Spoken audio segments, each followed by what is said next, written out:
Topic ये है, पाकिस्तान एक कंट्री है, एटॉमिक कंट्री है, साथ नेबर कंट्री इंडिया है। सफ़र इकट्ठा स्टार्ट किया। आज इंडिया G20 का मेंबर है। पाकिस्तान की इकॉनमी पता नहीं किस नंबर पे आ रही है। ठीक हो गया। एक तो इसकी रीज़न बताएं। 46 ऑलमोस्ट हम आ रहे हैं और वो आ रहे हैं टॉप 5 में आ रहे हैं, और उनकी तो ये है कि भाई हम आने वाले साल में टॉप 3 में फिर 2 में भी आएंगे। एक तो इसकी रीज़न बताइएगा। फिर उसके बाद G7 की बात करेंगे, जो इस टाइम मीटिंग चल रही थी और उसमें इंडियन प्राइम मिनिस्टर मौजूद थे। जी,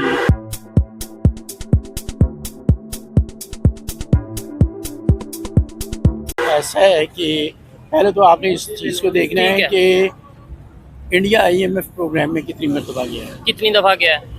इंडिया मेरा ख्याल है कि एक दो मरतबा गया है। जी बिल्कुल ऐसे ही है। एक मरतबा। पाकिस्तान 25 मरतबा गया। ठीक है। जो 25 मरतबा IMF के पास चला जाए, क्या वो G7 का मेंबर बन सकता है? ये तो सवाल, ये तो है। लेकिन अच्छा, अब इधर मैं आगे से ये सवाल कर लूँ कि वो भी IMF के पास गए, चलो एक दफ़ा गए, चले गए, हम भी चले गए। वो एक दफ़ा से दूसरी दफ़ा उन्होंने क्यों कैसे अपनी जान छुड़वा ली, और हम एक दफ़ा गए, दूसरी, तीसरी, चौथी और 25 दफ़ा, ये 25वीं दफ़ा कैसे आ गए? मैं तो इससे बड़ी बात करूँगा जी। IMF को तो आप छोड़ देना। ठीक है। आप अपनी नेबर कंट्रीज को देख लें, अफगानिस्तान को देख लें। ठीक है। उधर डॉलर कितने का है? उधर हमसे बहुत कम है, 86 या 80 का 80 का। हाँ। 80 का है अफगानी का डॉलर। ठीक है। हमारा कितना है इस वक्त?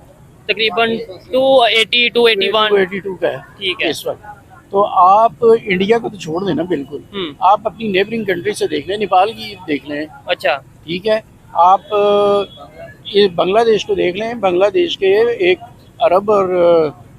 खरब और 10 अरब की मेरे ख्याल है इस वक्त इकोनॉमी है। ठीक है। इंडिया की आपकी कितनी है? ठीक है। 15। ऑलमोस्ट इतना ही, और उसमें भी बहुत सी ऐसी चीजें हैं जो कि अगर जो हमने रीशेड्यूल कराए हैं, जो पैसे हमारे पास बतौर गारंटी है चाइना ने ठीक है 3 अरब डॉलर वगैरह रखाया हुआ है, और बहुत सी चीजें आ जाती हैं। हाँ, अच्छा, पाकिस्तान के प्राइम मिनिस्टर शहबाज शरीफ साहब, या इससे पहले की भी बात कर लेंगे, क्योंकि कोई भी परमानेंट मतलब 2-3 साल से ज्यादा तो रह नहीं पाता।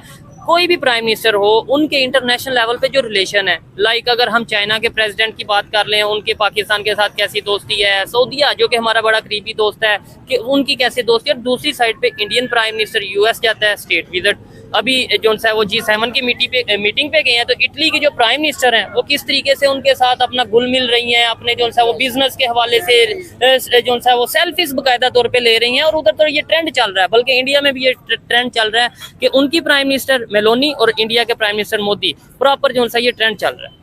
देखिए वो G7 में गए हैं, G7 का मेंबर है वो। नहीं, वो G7 के मेंबर नहीं, यही तो बड़ी बात है, मेंबर नहीं है फिर भी बुलाया। उन्हें ऑनरिंग तौर पे बुलाया है उन्होंने, और पहले भी बुलाया है। ठीक है। इससे पहले भी गए हैं वो। ठीक हो गया।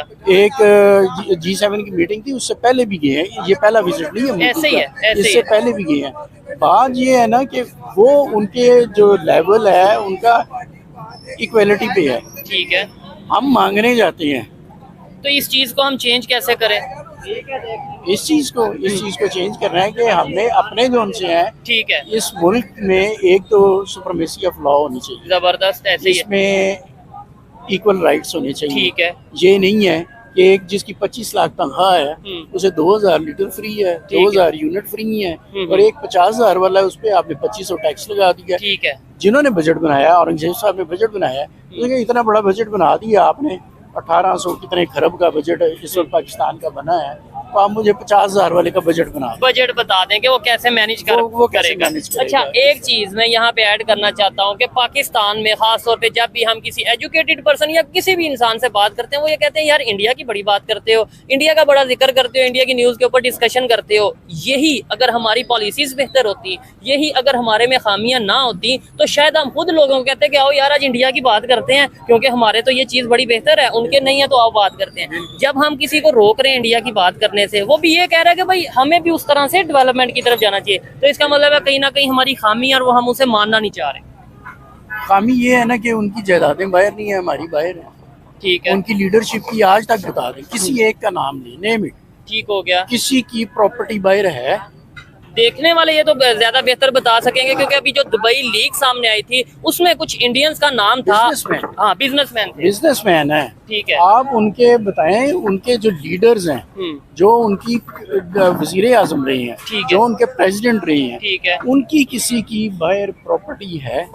अभी तक तो खास तौर पे जो मौजूदा प्राइम मिनिस्टर है उनकी अगर बात करें, वो 3 करोड़ टोटल उनके असासे हैं जो खबरें आई। जी जी बिल्कुल। ठीक है। और हमारे 300 करोड़ से भी ज्यादा हो। आप देखें ना कि जो जब ये आया था इससे पहले जो पनामा लीक्स थी, ठीक है। उसमें कितना स्कैम था ब्रिटिश प्राइम मिनिस्टर का, हम्म। 18,000 पाउंड का। ठीक है।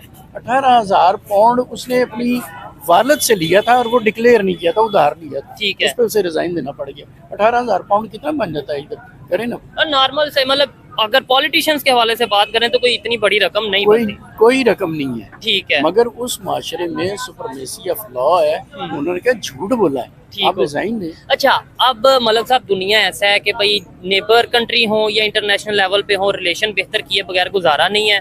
जैसे भी इंडिया G7 की मीटिंग में गया, वहाँ पे बात हो रही है इंडिया मिडल ईस्ट और यूरोप कॉरिडोर बनाने जा रहे हैं ट्रेड को अपना आसान करने के लिए। हम लोग भी, हमारे पास भी मौका था, ये CPEC का भी मौका, इसके अलावा इवन इंडिया से ही रिलेशन बेहतर कर लेते, इंडिया को रास्ता देते मिडल ईस्ट और फिर आगे से सेंट्रल एशिया का, और फिर आगे से आगे जाते। देखिए, उसके लिए बात ये है ना कि वो लोग जिनसे है ना पॉलिटिकली स्टेबल लोग अच्छा, कंट्रीज हैं, ठीक है। उनमें ऐसा जो उनसे ना सियासी माहौल जो उनसे है ना, हम्म। वो सियासी माहौल ठीक होगा तो आपकी मैशत ठीक होगी। ठीक है। ठीक है, आपका ये सारी चीजें होंगी, आपके मुल्क में जो उनसी है वो स्टेबिलिटी आएगी। स्टेबिलिटी आएगी। टेररिज्म, हम तो टेररिज्म भुगत रहे हैं। ठीक है। हमारा पूरी दुनिया में इमेज क्या है, मतलब अगर हम एक टेररिस्ट कंट्री हैं, ठीक हो हमारा गया। ये इमेज है कि हम एक टेररिस्ट कंट्री है। हमारे पासपोर्ट की अलग लाइन होती है, इवन ठीक के श्रीलंका जैसा मुल्क जो उनसा है उसमें हमारी लाइन अलग है। ठीक है। अच्छा, हम एयरपोर्ट पे जाएंगे, लाइन हमारी अलग है, और फिर उसामा बिन लादेन जैसे अगर कोई भी पर्सनैलिटी है वो यहाँ पे पकड़ा जाएगा जो इंटरनेशनल लेवल पे टेररिस्ट डिक्लेयर है। फिर बड़ी बात ये कि हमारे प्राइम मिनिस्टर के अगर किसी एयरपोर्ट पे कपड़े चेकिंग के लिए कपड़े उतारे जाएंगे बासी साहब के और अमेरिका में, उनको, और इंडिया के प्राइम मिनिस्टर को जो सा वो सेल्फी ली जाएंगी, तो फिर कहीं ना कहीं हम भी तो बात करेंगे कि यार ये क्या चक्कर है। ये ऐसे ही है ना कि हम एक जो उनसे ना, हमने अब तक, मैंने लास्ट टाइम भी आपसे बात की थी कि हमें लीडरशिप का फुकदान है। ठीक है। हमें कोई ऐसी लीडरशिप मिली ही नहीं है जो इस मजमे को कौम बना दे। ठीक हो गया।